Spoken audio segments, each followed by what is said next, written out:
নমস্কার। আপনার নামে দলিল আছে কিন্তু রেকর্ডে দেখা গেল যে সেখানে অন্য কারোর নামে রেকর্ডটা করা হয়েছে বা করা রয়েছে, তাহলে কি আপনি সেই জমির মালিক হতে পারবেন? অনেকেই ভুলের মধ্যে পড়ে সমস্যায় পড়েন বা বিপদে পড়েন। আজকের এই ভিডিওতে আমরা জানবো দলিল আর রেকর্ডের মধ্যে পার্থক্য কি এবং কেন রেকর্ড ঠিক না থাকলে আপনার কিন্তু জমি হাতছাড়া পর্যন্ত হতে পারে। আসুন একে একে সমস্ত বিষয় পরিষ্কারভাবে জেনে নেওয়া যাক। এই বিষয়ে যাওয়ার আগে সবথেকে প্রথমে আমাদেরকে জানতে হবে দলিল ও রেকর্ডের মধ্যে সাধারণ পার্থক্যগুলো কি। দেখুন, দলিল মানে হলো এমন এক অফিসিয়াল কাগজ যা প্রমাণ করে আপনি কার থেকে কবে কত টাকায় জমি কিনেছেন। আর রেকর্ডের মানে হলো সরকারি খাতায় জমির মালিক হিসাবে আপনার নাম নথিভুক্ত আছে কিনা। একটা উদাহরণ দিলে বুঝতে পারবেন। ধরুন আপনি 2020 সালে একটি জমি কিনেছেন এবং রেজিস্ট্রেশন অফিসে দলিলও করেছেন, কিন্তু বিএলআর অফিসের রেকর্ড এখনো আগের মালিকের নামেই রয়ে গেছে।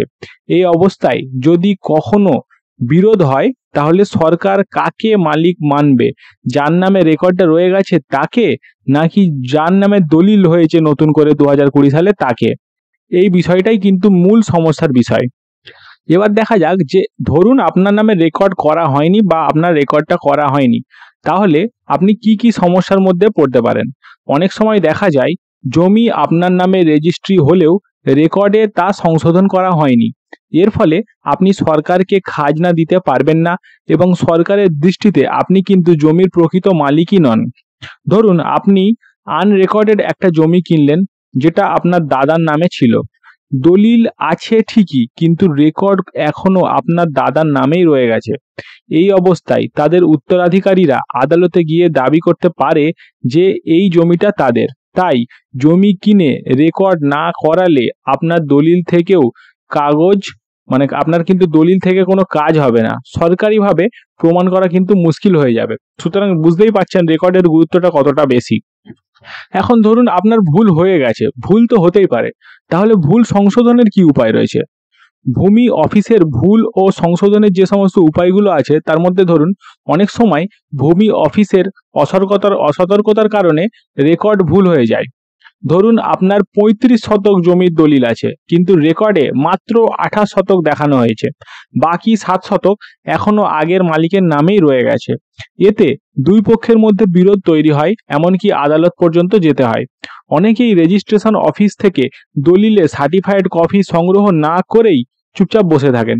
দেখুন, দলিলের কিন্তু সার্টিফাইড কপি আপনাকে সংগ্রহ করে রাখতে হবে, কিন্তু রেকর্ড সংশোধনের জন্য প্রয়োজন হয়। এই সার্টিফাইড কপিটা না হলে কিন্তু আপনি রেকর্ড চেঞ্জ করতে পারবেন না। তাই দলিল হবে, দলিলে সার্টিফাইড কপি আপনাকে তুলে রাখতে হবে এবং সেটা দিয়ে সময় মতো আপনাকে আপনার যে রেকর্ড আছে সেই রেকর্ডটাকে পরিবর্তন করাতে হবে। তাই জমি কেনার পরপরই রেকর্ড সঠিক আছে কিনা সেটা যাচাই করে দেখে নেওয়া দরকার। দেখুন, রেকর্ড অন্য লোকের নামে যখন থাকে, আপনার নামে দলিল আছে, তাহলে আপনাকে রেকর্ডটা চেঞ্জ করাতে হবে। তো রেকর্ড সংশোধনের যে স্বাভাবিক সাধারণ নিয়ম আছে সেইগুলো হলো, ধরুন আমি আপনাকে বললে বুঝতে পারবেন, সরকার কাকে মালিক হিসাবে চিনবে, যার নাম রেকর্ডে আছে তাকেই কিন্তু চিনবে। যদি আপনার নাম না থাকে তাহলে সরকার খাজনা অন্যজনের থেকে নেবে এবং আপনি মালিক হিসাবে সরকারের খাতায় গণ্য হবেন না। রেকর্ডে নাম তোলার জন্য প্রথমে আপনাকে স্থানীয় বিএলআর অফিসে গিয়ে একটি পিটিশন জমা দিতে হবে। তাদের কাছে দলিলের কপি, পূর্বের রেকর্ড এবং অন্যান্য প্রমাণপত্র দিতে হবে। যদি তারা সংশোধন না করে তখন আপনি সিভিল কোর্টে গিয়ে নামজারি বা রেকর্ড সংশোধনের মামলা করতে পারেন। আর যদি দীর্ঘদিন খাজনা না দেন তাহলে সরকার আপনাকে আপনার যে জমি রয়েছে সেই জমিকে খাস জমি হিসাবে ধরে নিতে পারে, মানে সরকার সেই জমি অধিগ্রহণ পর্যন্ত করে ফেলতে পারে। তাই রেকর্ড রাখা, নিয়ম মতো সময়ের জমির যে ট্যাক্স বা খাজনা সেটাকে আদায় করা, এগুলো কিন্তু আপনার একটা মোরাল ডিউটির মধ্যে পড়ে। তাই নিয়মিত খাজনা দেওয়া এবং রেকর্ডের হালনাগাদ করানো খুবই কিন্তু জরুরি একটা বিষয়। তাই অবশ্যই জমির রেকর্ড করিয়ে এবং জমির নিয়মিত খাজনা দেওয়াটা কিন্তু আপনার কর্তব্য, আপনাকে কিন্তু দিতে হবে, না হলে সেই জমি কিন্তু সরকার অধিগ্রহণ করে নিতে পারে। সুতরাং শেষে কিছু কথা বলি। ধরুন আজকের এই ভিডিওতে আমরা কি কি বিষয় বুঝলাম। তাহলে দলিল থাকা জরুরি, কিন্তু রেকর্ড ঠিক না থাকলে আপনি অবশ্যই বড় সমস্যায় পড়তে পারেন। তাই জমি কেনার পরেই বিএলআর অফিসে গিয়ে রেকর্ড সংশোধন করুন। প্রয়োজনে আইনি সহযোগিতা নিন। ভিডিওটি যদি আপনার ভালো লেগে থাকে তাহলে লাইক করুন, শেয়ার করুন এবং চ্যানেলটি অবশ্যই সাবস্ক্রাইব করবে। আর এরকম আরও জমি সংক্রান্ত নানা ধরনের ভিডিও পেতে নিচে কমেন্ট করে জানান।